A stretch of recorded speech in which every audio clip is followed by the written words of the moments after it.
Between the years of 2004 and 2007, there were reportedly 12 unexplained abductions. Unexplained meaning that they didn't involve a parent or family member. They were abducted in public, during the day, seemingly without a trace.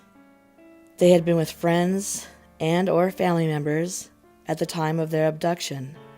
Most had been at some type of family or community festivity. There were only two things that even remotely connected these crimes.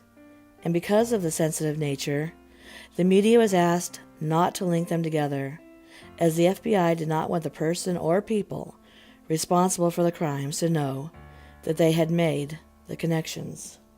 The first connection. Every abduction happened sometime during the day of Easter. The second, many of the victims had had certain body parts chopped off and scattered around public and sometimes private Easter egg hunts, placed inside plastic Easter eggs. There had been several fingertips, a couple of toes, and even 2 ears. However, the parts never belonged to the same person at the same event. The police departments in 12 states were asked to not release this information to the public, and the families of the child who had picked up the egg were told that under no circumstances were they to tell anyone. In fact, they were told to tell the child that it was fake and just a very bad joke. All adults were told never to repeat what they had experienced. The FBI was concerned for the lives of the victims. It was a judgment call, hoping that the lack of infamy wouldn't cause the perpetrator to escalate.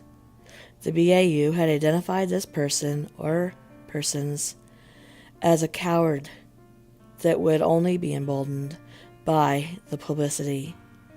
In 2007, the Lopez family had planned a large get-together at the Colorado home.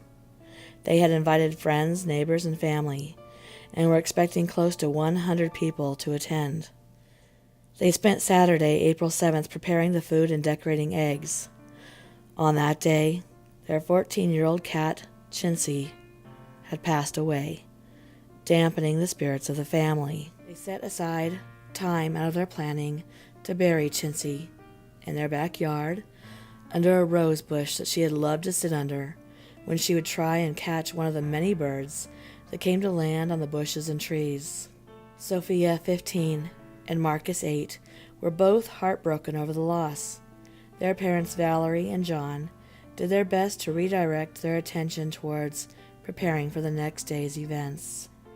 That night, after the family went to sleep, sometime after 12:30, Marcus thought he heard Chintzy's collar bell ringing, so he looked out of his bedroom window into the dimly lit backyard.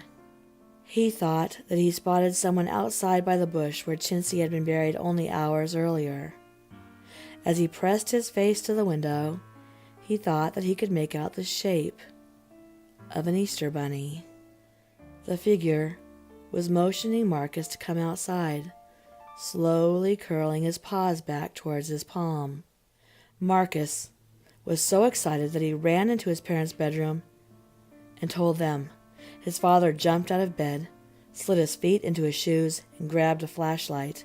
John, Valerie, and Marcus ran down the stairs, and as John burst through the back door, his flashlight caught a glimpse of something so horrific that even John himself let out a horrified scream.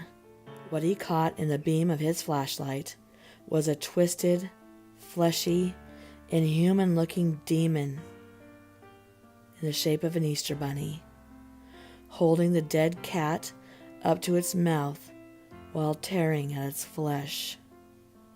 When it was startled by the horrific screams, it looked into the flashlight beam and then took off running, dropping several plastic Easter eggs as it ran.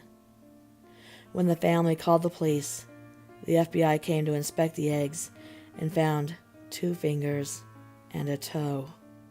Marcus was never told how close he came to having his own fingers found in an Easter egg.